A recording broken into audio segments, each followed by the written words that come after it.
Every time my husband's parents came over, they'd rearrange my kitchen for efficiency. One day I asked him to tell them to stop.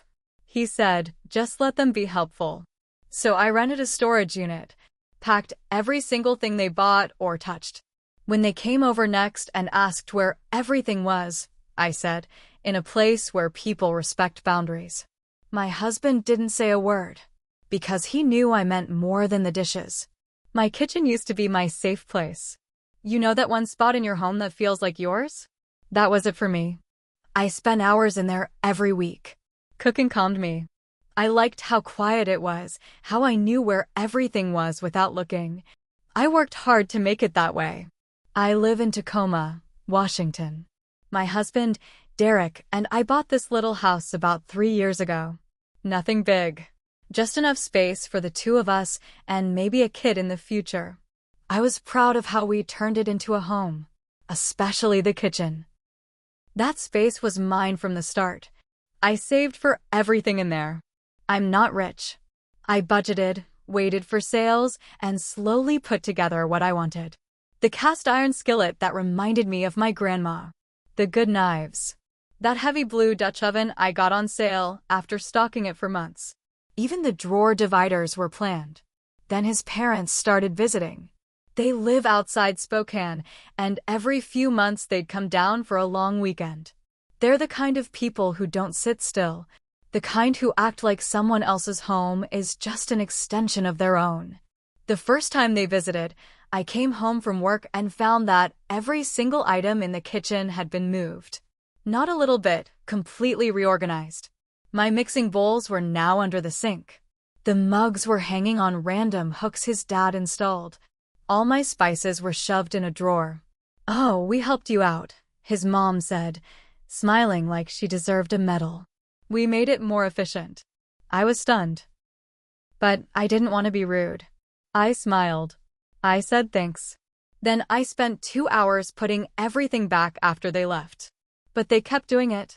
Every single time. I'd set things up, and they'd come in and change it all. They bought stuff I didn't ask for. Plastic bins. Wall-mounted paper towel holders. A new toaster I didn't need. They'd take things out of drawers and rehome them like I was doing it all wrong. The worst part? My husband didn't care. I finally said something after their third visit. "Derek, I need you to talk to your parents," I said one night. "They can't keep moving my stuff. That's my space. I don't do that to them when we visit." He didn't even look up from his phone. Just shrugged. "They're trying to help. Just let them. It's not a big deal. Not a big deal." He saw it as me being controlling. Like I couldn't just go with the flow. But it wasn't about being flexible. It was about respect. This was my space, and they were walking all over it.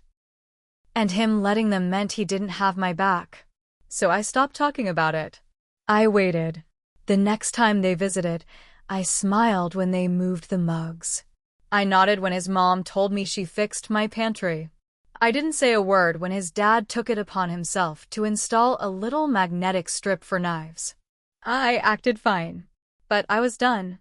2 days after they left, I rented a storage unit 10 minutes from the house. I packed everything they had touched, everything they bought, everything they rearranged. I wrapped it all in bubble wrap and labeled each box. Every bin, every glass they moved. That toaster, the hooks, their gifts, gone. I cleared the kitchen down to the basics. I bought cheap replacements, dishes from the clearance aisle, a plain set of cups, a $15 pan. Nothing fancy. Nothing they'd recognize. And I didn't say a word. Derek didn't notice at first. He never cooked. He'd grab a beer or a snack, but that was it. He didn't even realize things were gone. Then his parents showed up again. They walked into the kitchen and just froze. "Where's the spice rack? What happened to the Dutch oven? These aren't the mugs we got you." His mom opened cabinets like she was looking for something that went missing. His dad checked the drawers. I stood there with my arms crossed. "Where is everything?" she finally asked, confused. I smiled. "In a place where people respect boundaries." Silence. They looked at Derek. He didn't say a word. Because he knew. And it wasn't just about the kitchen. The silence after I said that lasted longer than I expected. His mom's face twisted like she'd tasted something bad. His dad just stared at Derek like he was waiting for him to fix it.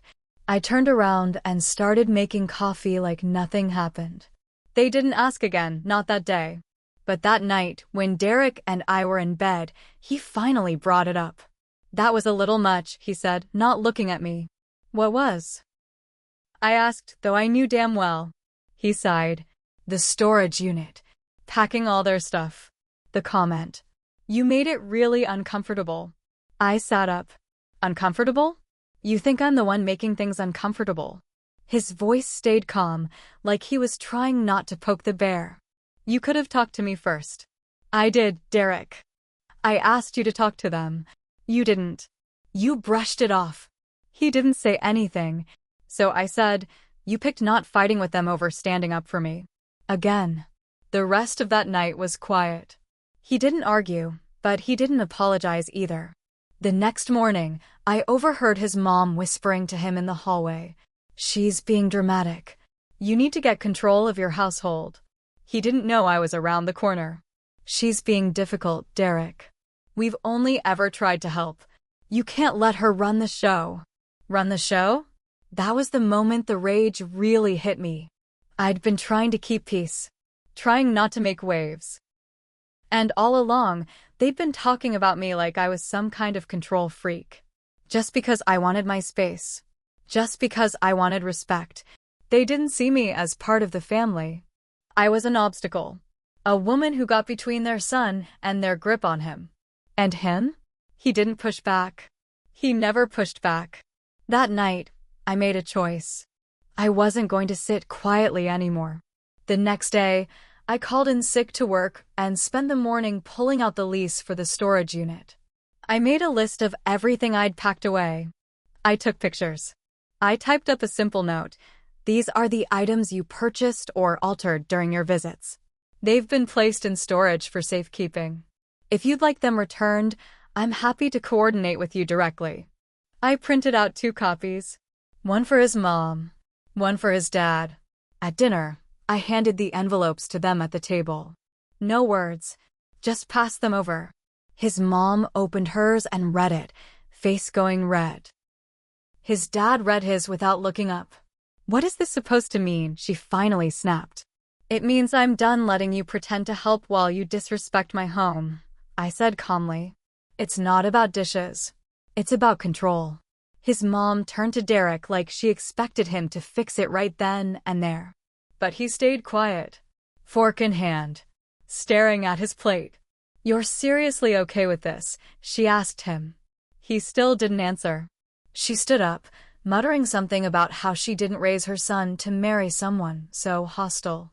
His dad followed her, face tight. They packed their bags that night and left early the next morning. No goodbyes.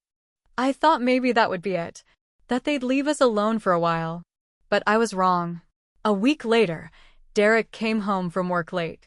He looked tired, agitated. They think you're trying to push them out of our lives, he said, not even sitting down. They want to come back and talk. They can talk to me over the phone, I said. Not in my house. He shook his head. You're putting me in an impossible spot. No, I said. They are, because you let them. That was the first real fight we'd had in months. Voices raised. Truth said that couldn't be taken back. I told him I was tired of being treated like a guest in my own home. He said I was making him choose between his family and me. I told him I was done trying to prove I deserved basic respect. And then he said it, something I'll never forget. Maybe you shouldn't have married into this family if you couldn't handle it. I stared at him, heart pounding. I didn't even cry. I just stared. Because in that moment, I realized he never saw me as equal. I was just someone who married into his life, his family, his rules. And I was about to show him that I didn't need to stay. I didn't pack a bag that night. I didn't storm out. I didn't cry or slam doors. Instead, I did what I always did when I needed clarity. I went to the kitchen. I stood there in that stripped-down space and looked at the cheap mugs, the replacement pans, the empty spot where the spice rack used to be. The kitchen looked cold now. Not because it was empty. Because I was. I had poured so much of myself into trying to make that house feel like mine. Into trying to feel seen. And now I saw it clearly. I was never going to win a battle where the rules weren't mine to begin with. So I started planning again. But this time, it wasn't about storage units. This time, it was about control. I made an appointment with a counselor. Not couples therapy. Not yet. Just me. I needed someone who didn't know Derek, who didn't know his parents, who could help me figure out how I got so far away from myself. 2 sessions in, my therapist asked, "Do you want to save your marriage, or do you want to be heard?" That question gutted me, because I realized I'd never been heard in this marriage. I'd been managed, smoothed over, tolerated when I was quiet, dismissed when I spoke up. And then came the real twist. About 2 weeks after that blowout fight, I got a text from Derek's sister, Melissa. We weren't close. She lived in Oregon. Visited once a year. Nice enough, but quiet. Out of nowhere she wrote, "Hey, I heard what happened with my parents. I'm sorry. They did the same thing to me. Just want you to know you're not crazy." I stared at that message for 10 minutes. Then I called her. We talked for 2 hours. Turns out, his parents had always been this way, but worse. They meddled in Melissa's marriage too. She and her ex divorced 5 years ago. No kids. She moved states to put distance between them. They need control to feel relevant, she said. They didn't raise sons. They raised sons for themselves. You were never going to win. I cried after that call. But not because I was sad. I was validated. And now I had something more powerful than anger, the truth. From there, I started collecting my own kind of evidence. I began writing down every time Derek ignored my boundaries. Every time his parents dropped in without warning. Every time they criticized my decisions and he stayed silent. It wasn't for court. It wasn't for social media. It was for me. Because I needed to remember I wasn't crazy. That this wasn't just about dishes or drawer organizers. It was about a system built around keeping me small. Then, without warning, another twist. I got an email. From his mom. Subject: "Let's start over." It was long. Dramatic. Full of, "If we made you feel disrespected," language. No real apology. Just words dressed up like concern. And at the end, she wrote, "We've decided to come visit next month to talk in person. We'll bring dinner and help clean up after." They were inviting themselves back. Again. Like nothing had happened. Like they were still in charge. And Derek? He forwarded me the same email and wrote, "Can you please just give them a chance?" I stared at my screen. And I smiled. They came on a Sunday. They pulled into the driveway with their usual forced smiles and casserole dish. Derek opened the door like everything was fine. I stayed in the kitchen, hands on the counter, waiting. His mom walked in first. She made a show of looking around, like she was evaluating the space again. She said something fake about how good everything looked, even without the special touches they'd added. His dad gave me a short nod. No one mentioned the storage unit. I stayed calm, polite, civil, just like they always wanted me to be. But I had one thing they didn't know. I had printed everything, every message, every time they crossed a line. Every word Derek said that chipped away at my trust. Every little act that made me feel small. I didn't scream. I didn't throw things. I laid it out in a binder. A damn binder. I handed it to them across the dining table like a report card. "What's this?" his mom asked, flipping it open.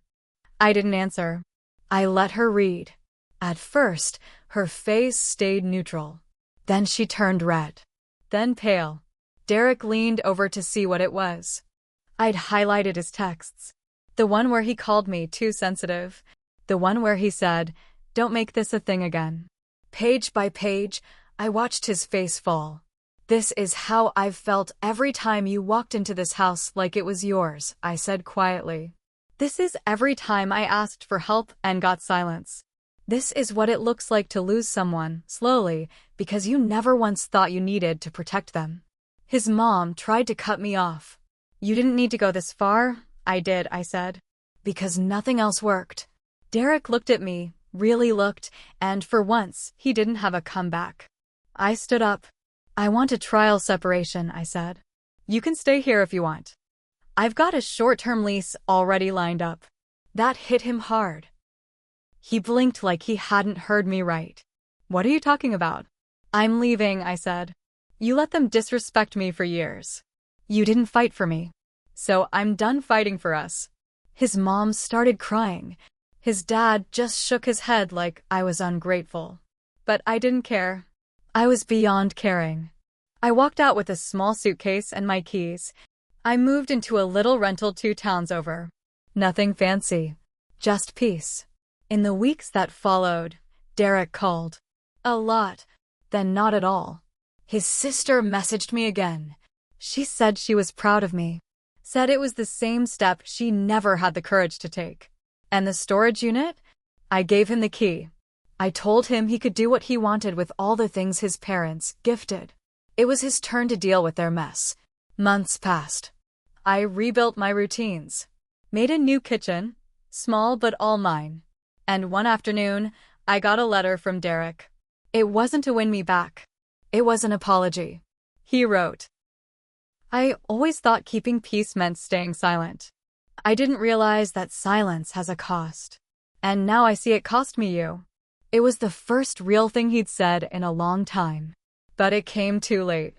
Because I finally had something I hadn't felt in years. Control. Freedom. And peace.